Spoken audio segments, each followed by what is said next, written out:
इस कार्यक्रम के पुण्यार्जक हैं श्री विनोद काला, श्रीमती किरण काला। सफेद डिटर्जेंट, मेरी चॉइस मेरा सफेद। स्पार्कल, कड़ी चिकनाई हटाए, बदबू दूर करे। चैंपियन ब्लू, रंग हीरो, दाग zero. Shantinath detergent private limited, Kolkata.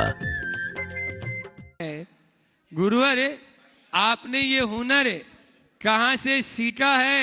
युद्ध किया नहीं और सबके दिलों को जीता है, सबके दिलों को जीता है। ऐसे सबके दिलों को जीतने वाले गुरु के चरणों में आप सबकी ओर से और मैं अपनी ओर से नमोस्तु निवेदित करते हुए कि अपनी मंडलमयी देशना से भैया उसको माइक को बंद कर दो, वो वाला माइक बंद करो। हाँ, बस पूज्य महाराज श्री जी का माइक चालू करें और अपन सभी बैठ जाएं, हल्ला डुल्ला नहीं। पूज्य श्री जी चरणों में नमोस्तु निवेदित करते हुए कि अपनी मंडल में ही देशना से करता करें पूज्य महाराज श्री जी। ओ ठीक है, कुछ बोलना है क्या? और टाइम हो गया, बाद में प्रवचन के बाद। ओ घड़ी, सभी लोग अपने दोनों हाथ जोड़ लें और मेरे साथ महामंत्र के स्मरण के लिए अपना मानस तैयार करें। ओम।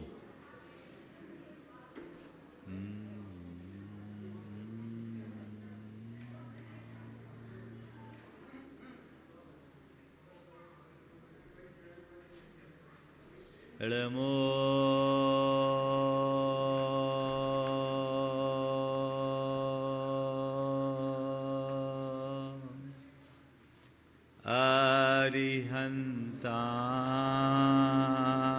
अरिहन्ताणं नमो अरिहन्ताणं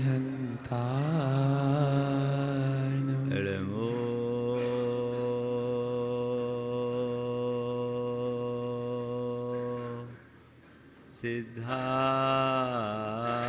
सिद्धारणं नमो सिद्धारणं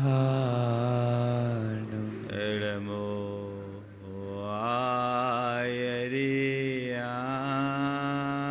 आयर्याणं नमो आयर्याणं नमो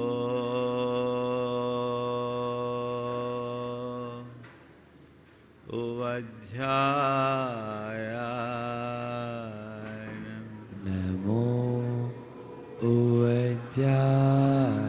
उवज्जायाणं नमो लोये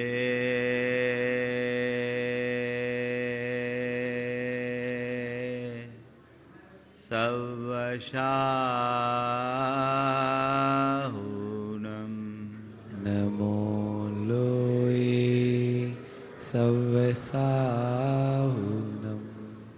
एषो पञ्चणमुयारो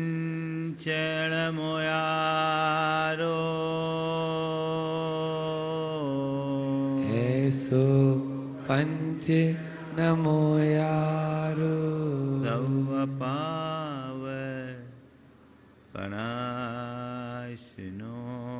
सब पाव कणासनो मङ्गलालं च सव्येसिं मंगलाणं च सवेसिं पढ़मं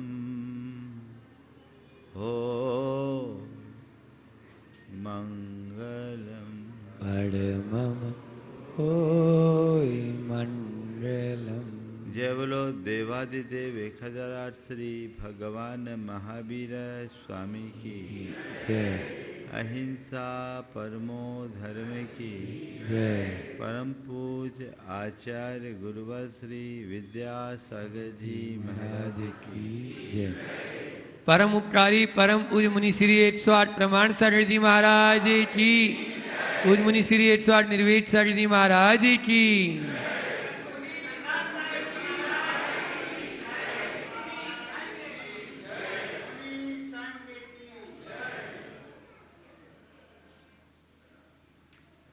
हमारा संपूर्ण जीवन हमारी सोच से नियंत्रित होता है। सोच ही मनुष्य को महान बनाती है, तो सोच से ही हमारे जीवन का पतन होता है।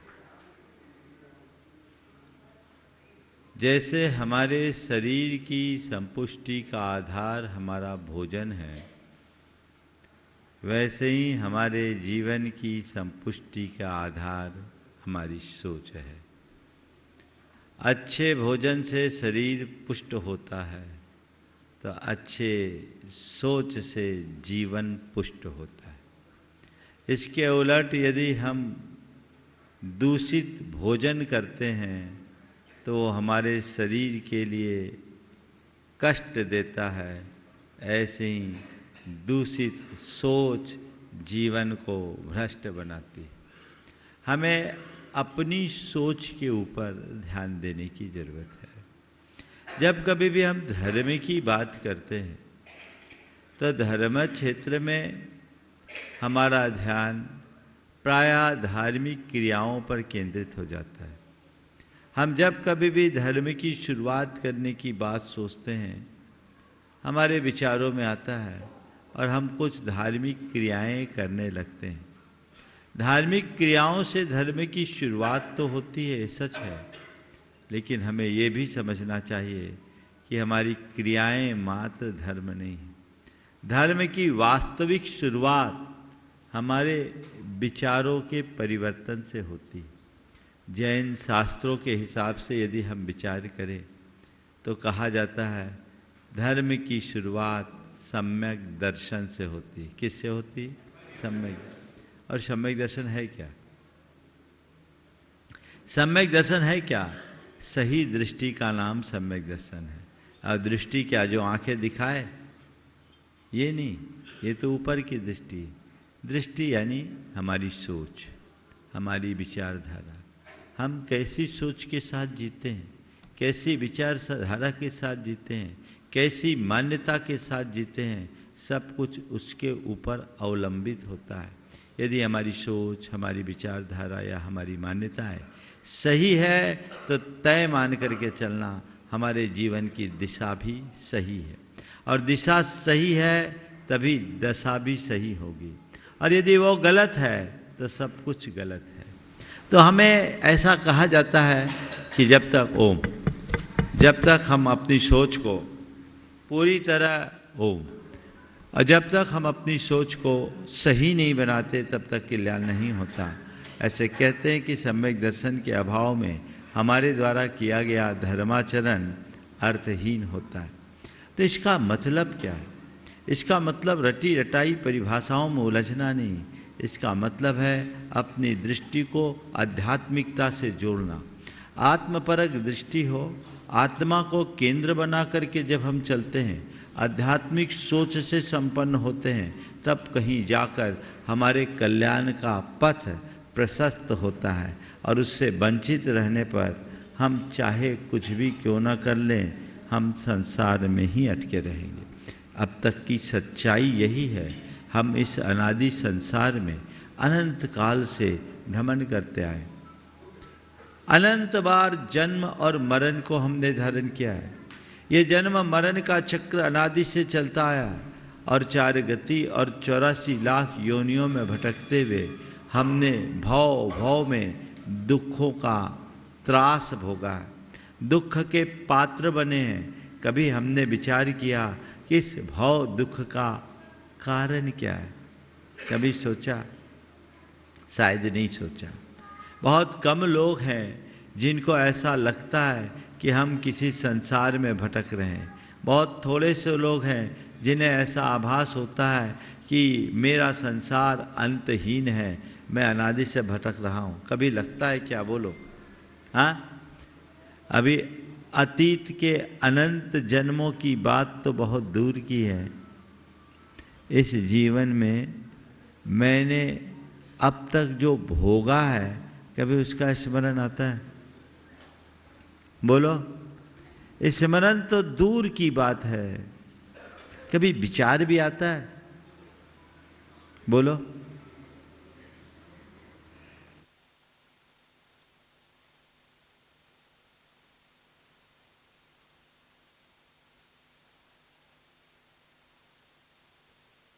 नहीं होता। क्यों नहीं होता? क्योंकि हम जहां रहते हैं वहीं रम जाते हैं। शास्त्रकार कहते हैं यो यत्र निवसन नास्ते सतत्र कुरुते रतिम।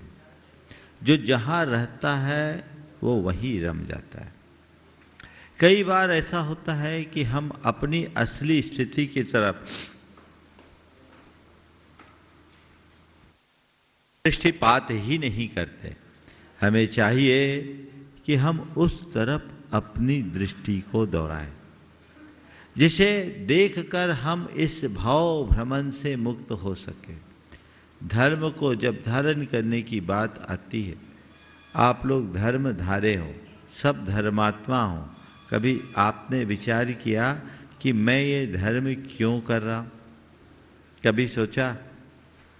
किस सोच से प्रेरित होकर आप धर्म से जुड़े? यहां तक आए हैं तो कोई ना कोई सोच आपको लेकर आई है ना? क्यों? मैं आपसे पूछना चाहूंगा, आप लोग धर्म क्यों कर रहे हो? बोलो। हाँ? जीवन के कल्याण के लिए। और पता है जीवन का कल्याण कब होगा?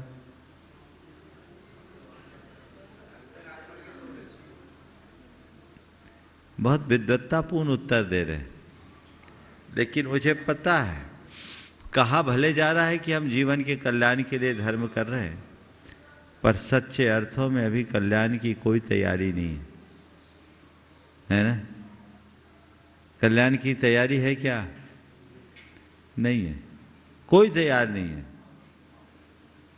ये सब सतही बातें। सच्चाई को समझिए। मेरे देखे 4 दृष्टियों से लोग धर्म करते हैं। पहला, परंपरागत संस्कारों से प्रेरित होकर धर्म करने का दूसरा दृष्टिकोण है, धर्म करेंगे तो पाप कट जाएंगे। तीसरा दृष्टिकोण है, धर्म करेंगे तो हमारी मुश्किलें टल जाएगी, संकट टल जाएंगे, हमारी कठिनाइयां दूर हो जाएगी, दुख दूर हो जाएगी। और चौथा दृष्टिकोण, धर्म करेंगे तो हमारा जीवन संवर जाएगा। आपसे पूछता हूं, आप इन चारों में कौन सा दृष्टिकोण अपनाते हो? ज्यादातर तो पहला वाला होगा।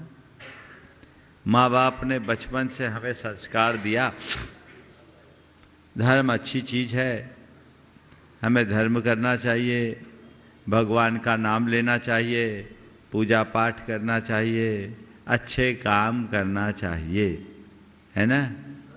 और ये अच्छी बात है, हमारा सौभाग्य है कि हम ऐसे परंपरा में जन्म लिए हैं जहां हमें जन्मजात अच्छे संस्कार मिले। अगर ये संस्कार नहीं मिले होते तो पता नहीं किस हिंसा, पाप और पाखंड में रमे होते। इस अर्थ में तो हम भाग्यशाली हैं, इसमें कोई संशय नहीं।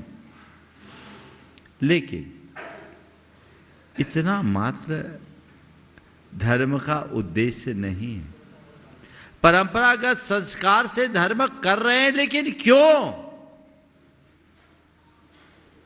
ये तो विचार होना चाहिए ना। कर रहे हैं तो हमारी एक क्रिया हो गई। जो विचारधारा का परिवर्तन होना चाहिए वो नहीं होता। उसका ही ये परिणाम है कि आज धार्मिकों की संख्या तो बढ़ रही है, पर धर्मात्माओं का अभाव दिखता है। धार्मिक और धर्मात्मा दोनों में बड़ा अंतर है। धार्मिक वो है जो धर्म की क्रिया करे, और धर्मात्मा वह है जो धर्म को अपनी आत्मा में बसाए। धर्म की क्रिया करना और धर्म को आत्मा में बसाना, दोनों में बुनियादी अंतर है। धर्म की क्रिया करने वालों का धर्म उसके पूजा स्थल तक सीमित रहता है, और धर्म को आत्मा में बसा लेने वाले का धर्म उसके प्रत्येक विचार और व्यवहार में प्रतिबिंबित होता है। अपने अंदर झांक कर देखना है, दूसरों को नहीं। मेरा स्थान कहाँ है? मैं एक धार्मिक व्यक्ति के रूप में तो अपनी पहचान बनाने में सफल हो गया, पर मेरे भीतर धर्मात्मापन प्रकट हुआ या नहीं? मेरी आत्मा में धर्म प्रतिष्ठापित हुआ भी कि नहीं? यह बात प्रत्येक धर्मी को गहराई से विचारनी चाहिए। जब तक ऐसा विचार नहीं होगा तब तक जीवन का उद्धार नहीं हो सकता। तो ये विचार साकार करे, इस दिशा में आगे बढ़ने के लिए सभी को संकल्पित होना चाहिए, समर्पित होना चाहिए। आत्मदृष्टि के अभाव में हम अपना कल्याण नहीं कर सकते। दूसरा जो दृष्टिकोण है, धर्म करेंगे पाप कटेगा, पुण्य मिलेगा, दुर्गति टलेगी, स्वर्ग जाएंगे, ये एक धारणा है ना हम लोगों की। और बचपन से ये बात भी हम लोगों को सिखाया गया। तो पाप कट जाएगा, इसका बड़ा दुष्प्रभाव पड़ा। दुष्प्रभाव क्या पड़ा कि हमने ये विश्वास गहरा बना लिया कि धर्म करेंगे पाप कटेगा, तो फिर क्या करना है? जी भर करके पाप करो और आ करके थोड़ा सा धर्म कर लो, सारा पाप कट जाएगा। यानी धर्म हमारे पाप को काटने का एक अस्त्र बन गया, पाप करने की छूट। इससे लोग धर्म से तो भले जुड़ गए, पाप से नहीं दूर हो पाए, पाप से नहीं बच पाए। एक बच्चे ने एक दिन कहा, महाराज जी लोग कहते हैं सो पंच नमो यारो सब पाप प्रणाशनो मंगलानम च सभ्य सिम परम होई मंगलम। तो फिर महाराज तो बहुत अच्छा ये फार्मूला है, जो करना है सो करो, केवल नमोकार बोलो, सब पाप कट जाएगा। ये धर्म की गलत अवधारणा है, और ऐसी अवधारणा से ग्रसित व्यक्ति सच्चे अर्थों में धर्मी बन नहीं सकता। आज पाप काटने वाले धर्मियों की संख्या विपुल है, बहुत है, लेकिन पाप त्यागने वाले धर्मी कितने हैं? बोलो बोलो। पाप काटने के लिए धर्म करना या पाप त्यागने के लिए धर्म करना? बोलो। हाँ, हम किस लिए कर रहे हैं? संत कहते पाप काटो मत, पाप त्यागो, पाप से बचो, पापात्मक प्रवृत्तियों से अपने आप को बचाओ। ये कब होगा? जब सच्चे अर्थों में हम पुण्य पाप के रहस्य को जानेंगे, अपने आत्मा के शत्रु के रूप में इन्हें देखेंगे और इनसे बचने के लिए उत्साहित होंगे। केंद्र में आत्मा हो तो यह सब हमारे जीवन में घटित हो सकेगा। और आत्म तत्व से अनभिज्ञ रहने वालों के जीवन में धर्म का वास्तविक परिणाम कभी नहीं घट सकता। उसका लाभ जो होना चाहिए वो घटना चाहिए ना। धर्म करेंगे पाप कट जाएगा, कटेगा, पर उससे ज्यादा तो तुम लादते जा रहे हो, बांधते जा रहे हो। पाप काटने मात्र से तुम्हारा जीवन पवित्र नहीं बनेगा। जीवन तभी पवित्र बन सकेगा जब तुम पापों को त्यागोगे। ये सोच अपनी बननी चाहिए। धर्म करेंगे सदगति मिलेगी।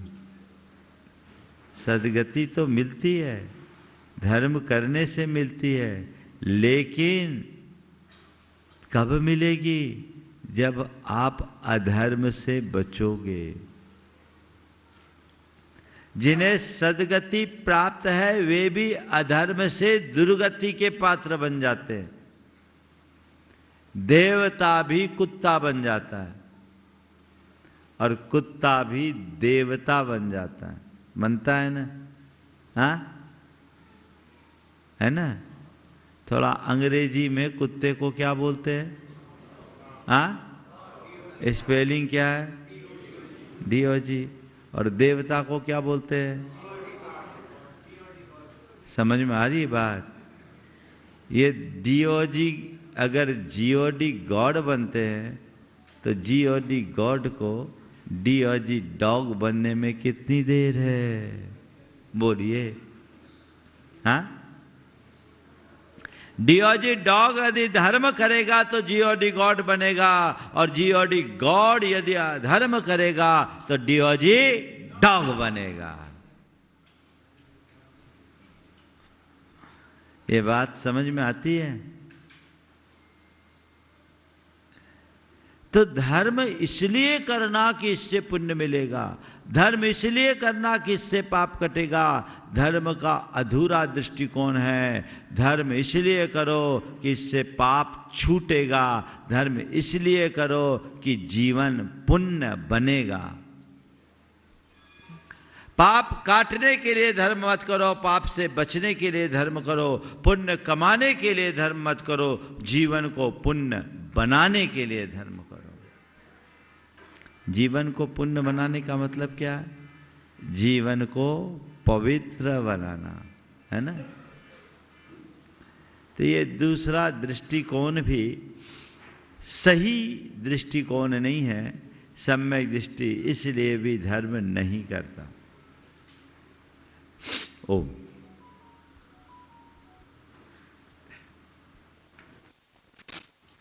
सम्यक दृष्टि धर्म करने का तीसरा दृष्टिकोण, धर्म करेंगे तो संकट टलेंगे, धर्म करेंगे तो दुख दूर होगा, है ना? सब काम बन जाएगा। और ये भी हमारे माँ बाप ने हमको सिखाया। परीक्षा है बेटा, पहले इसको मंदिर जा, पेपर अच्छा आएगा, है ना? पेपर अच्छा जाएगा। और जिस दिन रिजल्ट खुलना, जा मंदिर जरूर जा, रिजल्ट अच्छा आएगा, है ना? सिखाया गया। किसी भी प्रकार का लालच और किसी भी प्रकार का जब भय सामने होता है तो दृष्टिकोण बदल जाता है। और हम लोगों के साथ ऐसा ही है कि हमने भय और लोभ ग्रसित मानसिकता से ही धर्म किया। रिजल्ट तो 15 दिन पहले बन चुका, आज तो केवल डिक्लेयर होना है। अब भगवान के पास जाएंगे तो क्या भगवान हमारा रिजल्ट बदल देंगे? हाँ, लेकिन एक बार ऐसा हुआ, एक बच्चा भगवान के सामने प्रार्थना कर रहा था, हे भगवान मुंबई को भारत की राजधानी बना दे, मुंबई को भारत की राजधानी बना दे, मुंबई को भारत की राजधानी बना दे, मुंबई को भारत की राजधानी बना दे। बार बार मुंबई को भारत की राजधानी बना दे ऐसा जब बोल रहा था तो एक युवक वहाँ सुना, बोला हद हो गई भाई, भारत की राजधानी दिल्ली है, मुंबई बनाने से क्या होगा, तेरे को क्या मिलेगा? बोले औरों को कुछ मिले या न मिले पर मुझे तो फायदा होगा। बोले क्या फायदा होगा? बोले गलती से पेपर में मैंने भारत की राजधानी मुंबई लिख दी। अब ऐसे लोगों को क्या बोलेंगे, है ना? ये दृष्टिकोण गलत। अब इससे क्या होता है? संकट टल गए तो धर्म पे पूरी श्रद्धा, अरे मेरे ऊपर तो बड़ा आशीर्वाद। और संकट न टले, अरे कुछ नहीं होता, सब देख लिया। अब फिर दूसरे को आजमाओगे, फिर तीसरे को आजमाओगे, फिर चौथे को आजमाओगे, 70 मड़िया पूजते रह जाओगे, है ना? ऐसे लोग, ये दृष्टिकोण गलत। धर्म संकटों को टालता नहीं, बल्कि सबसे ज्यादा संकट धर्मियों पर आते हैं। बोलो, आते हैं कि नहीं आते? हमारे तीर्थंकरों पर उपसर्ग हुआ कि नहीं हुआ? कितना भयंकर उपसर्ग हुआ। पारसनाथ भगवान जैसा उपसर्ग 7 दिन तक किसी पर नहीं हुआ। और पार्श्वनाथ भगवान विशुद्ध धर्मी थे कि नहीं थे? बोलो। 10 भव के रिकॉर्ड में कहीं उनने अधर्म नहीं किया, फिर भी कष्ट आया ना, आया। सब महापुरुषों के जीवन में आया। धर्मियों पर कष्ट आता है, बल्कि मैं दूसरे शब्दों में कहूं तो धर्मियों पर ही कष्ट आता है। ये बताओ, कसौटी पर किसको कसा जाता है, सोने को कि पीतल को? हाँ, बस मैं इतना ही कहता हूं, कसौटी पर सोने को कसा जाता है, पीतल को नहीं। उपसर्ग साधुओं पर आते हैं, डाकुओं पर नहीं। परीक्षा सतियों की होती है, बेश्याओं की नहीं। संकट धर्मी पर आता है, अधर्मी पर नहीं। ये सच है ना, ये चीज तो समझना चाहिए।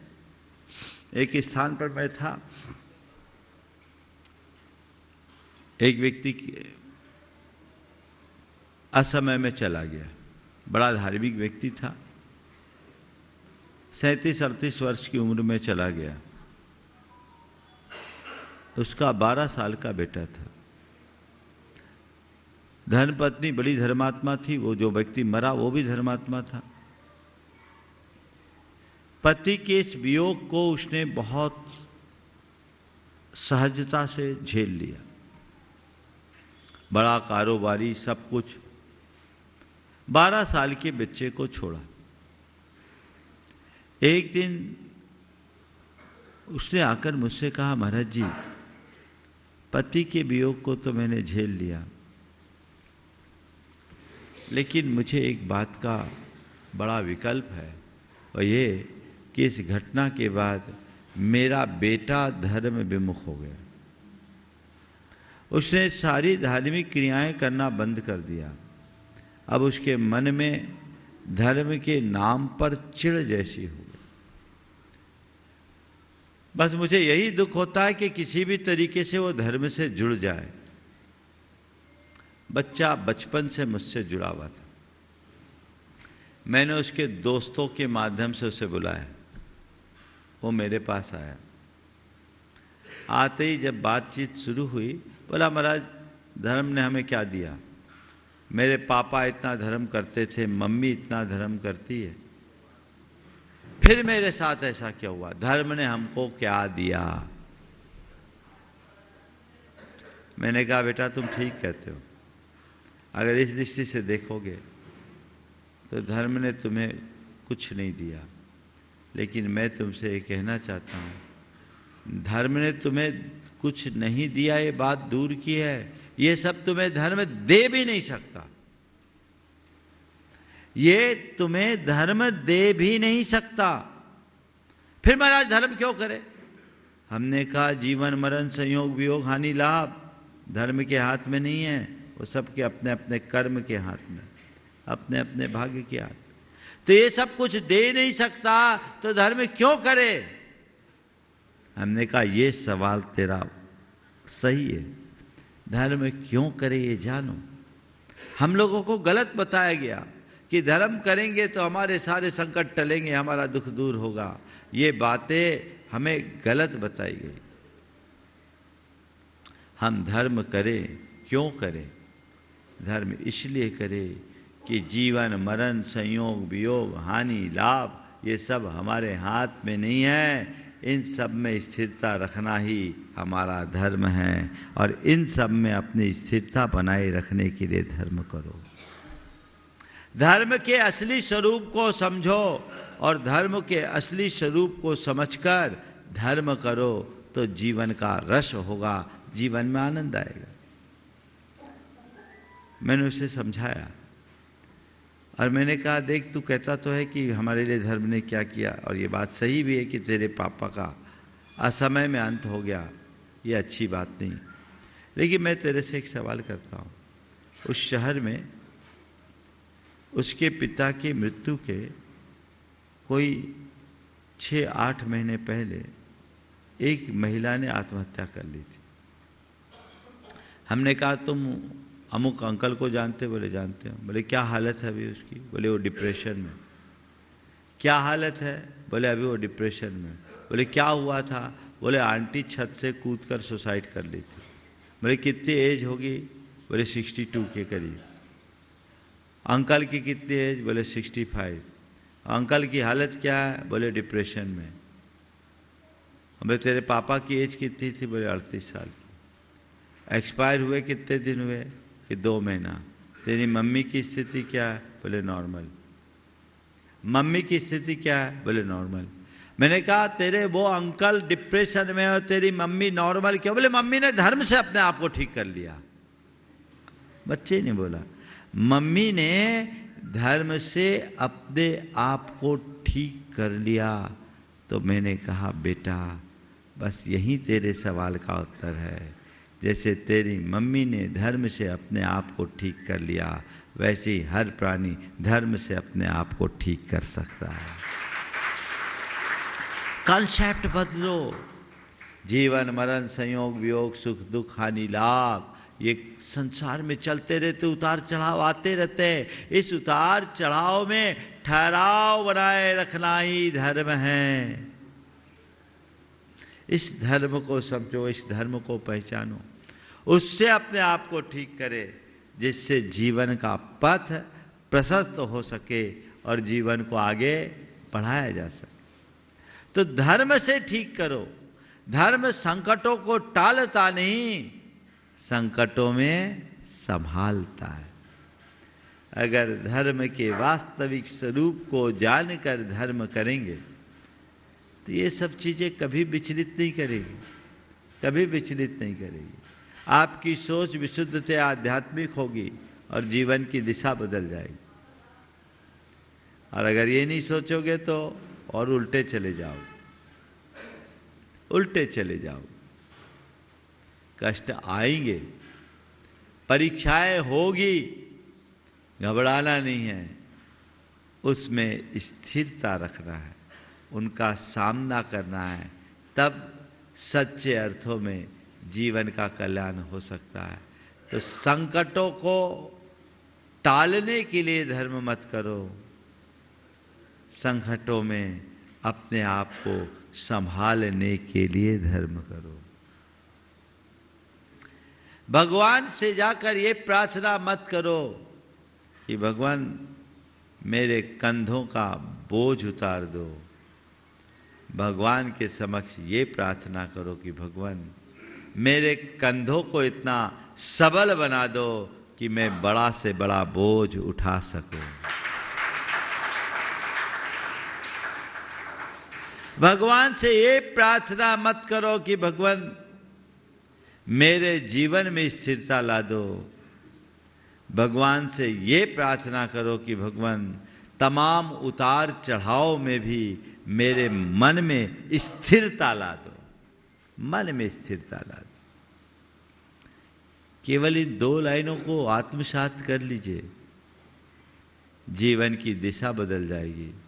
होकर सुख में मग्न न फूलूं, दुख में कभी न घबराऊं, इष्ट वियोग अनिष्ट योग में सहनशीलता दिखलाऊं।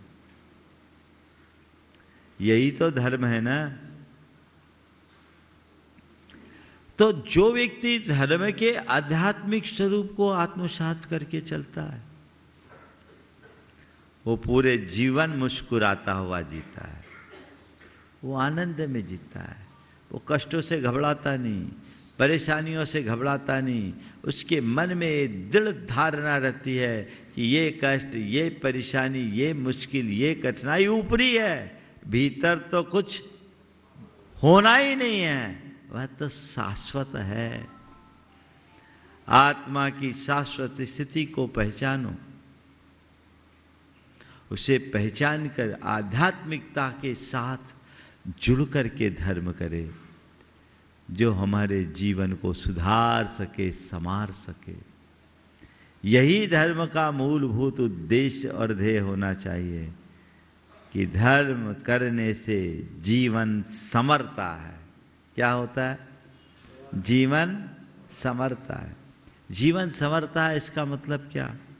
हमारे अंदर के विकार दूर होते हैं, हमारी नकारात्मकता खत्म होती है, हमारे आवेग संवेग नष्ट होते हैं, हमारे अंदर का आवेश शांत होता है, हमारे अंदर संयम आती, हमारे अंदर संयम आता है, हमारे अंदर सादगी आती है, हमारे भीतर सकारात्मकता आती है, हमारे अंदर स्थिरता और समता आती है।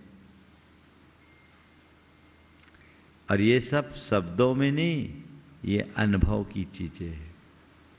यदि आप सच्चे अर्थों में आध्यात्मिकता के साथ धर्म को धारोगे तो यह सब बातें सहज घटित होगी,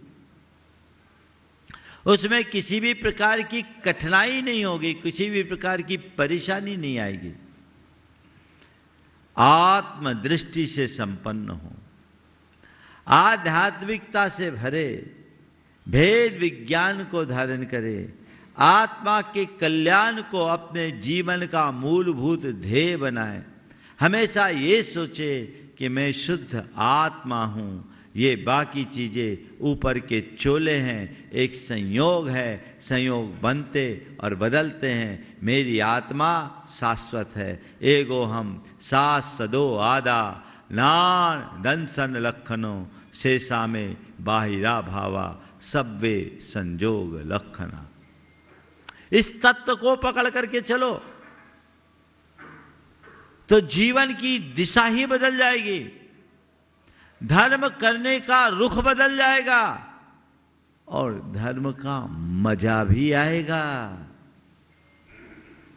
अभी तो कई लोग तो इस भाव से भी धर्म करते कि धर्म करेंगे तो समाज में पहचान बनी रहे, ये लोग भी है। तो वो अपनी पहचान, अपनी प्रभावना, अपनी प्रतिष्ठा को बढ़ाने के लिए ही धर्म करते हैं, पर इससे भीतर से वो खोखले होते रहते। संत कहते आत्मा को पहचान करके धर्म करो, फिर किसी और पहचान की जरूरत ही नहीं पड़ेगी।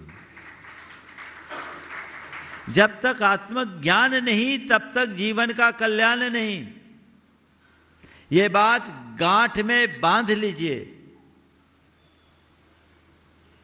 वो दृष्टिकोण अंतरंग में प्रकट हो जाए तो जीवन का बेड़ा पार है, और नहीं तो बंटा धार है।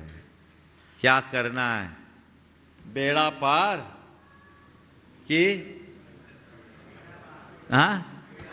बेड़ा पार ही ना। तो बेड़ा पार कब होगा? जब हमारी सोच सही होगी, हमारी धारणा ठीक होगी। एक बार ऐसा हुआ, कुछ युवक, होली का समय था, पूर्णिमा की रात थी, जमकर भांग पी और भांग पीने के बाद रात भर नौका यात्रा की, नौका विहार करने का लक्ष्य बनाया। सोचा कि नौका विहार किया जाए और इस पार से उस पार जाए।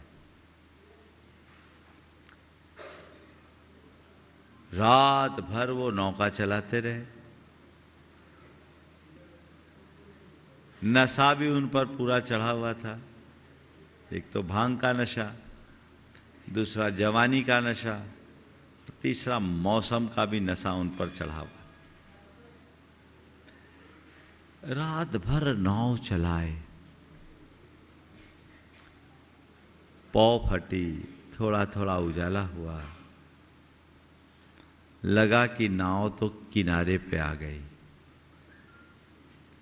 एक नाव से उतर करके किनारे पर आया, बोले अरे ये क्या, ये तो वही का वही किनारा है, हम जहां थे वहां के वहां। बाकी तीन ने कहा लगता है कि अभी तेरा नशा नहीं उतरा, ऐसे कैसे होगा कि रात भर चले और जहां के था चल, तू गलत बोल रहा है। दूसरा उतरा, उसे भी वही सब कुछ दिखा, उसने कहा भैया जगह तो वही है। तो तीसरे ने कहा लगता है तू भी ज्यादा ले लिया था। अब तीसरा उतरा, तीसरे को भी वही दिखा, और चौथा उतरा, चौथे को भी वही दिखा। अब चारों के चारों भौचक्क। तब तक उजाला भी बढ़ गया था और इस उधेड़ बूंद में उनका नशा भी थोड़ा उतर गया था। आखिर क्या कारण है कि रात भर चलने के बाद भी हम जहां के तहां रहे? इधर उधर बारीकी से देखा तो चारों ने अपना सिर पकड़ लिया। इधर उधर बारीकी से देखा, चारों ने अपना सिर पकड़ लिया। बोला गड़बड़ हो गया। बोले क्या हो गया? बोले हमने नाव खेना तो शुरू कर दिया पर लंगर खोलना भूल गए। लंगर खोलना भूल गए और लंगर को खोले बिना नाव कितना भी चलाओ, कितनी भी चप्पू चलाओ, चप्पू समझते हैं ना, जैसे पतवार को चप्पू बोलते हैं, तो जितना भी तुम चप्पू चलाओ नाव 1 इंच खिसकने को नहीं है। तो मैं आप सबसे इतना ही कहता हूं भैया, धर्म की नाव पे सवार होकर तुम कितने भी पुरुषार्थ के चप्पू चलाओ, पहले इस अज्ञान रूप मिथ्यात्व की लंगर खोलो। क्या करो? लंगर खोलो, दृष्टि बदलो। ये लंगर खुलेगी तभी नौका आगे बढ़ेगी। समझ रहे बात को? अभी तक तो वही करते आए, अब दिशा बदल लो। जब तक हमें कोई सही दिशा बोध देने वाला नहीं मिला तब तक की चूक क्षम्य है, पर सही दिशा बोध पाने के बाद भी उसी ढर्रे में चलना स्वयं के प्रति अक्षम्य अपराध है। अक्षम्य अपराध स्वयं के प्रति आत्मवंचना है। सब लोग ऐसी आत्मवंचना में आत्ममुग्धता के साथ जीते हैं। ऐसे जीवन में कभी कल्याण नहीं होगा। तो अपनी दृष्टि को आत्मा पर केंद्रित कीजिए, आत्मा के हित को लक्ष्य बनाते हुए आगे बढ़िए, तो हम इस भाव भ्रमण के दुख से मुक्त हो पाएंगे। और यदि इन बाह्य उपलब्धियों में ही मगन होकर के जियोगे तो ये तो अनंतों बार धारण करके छोड़ चुके हो। चक्रवर्तियों जैसा वैभव भी इस जीव ने अनंतों बार प्राप्त करके छोड़ा है। इस कार्यक्रम के पुण्यार्जक हैं श्री विनोद काला, श्रीमती किरण काला। सफेद डिटर्जेंट, मेरी चॉइस मेरा सफेद। स्पार्कल, कड़ी चिकनाई हटाए, बदबू दूर करे। चैंपियन ब्लू, रंग हीरो, दाग zero. Shantinath detergent private limited, Kolkata.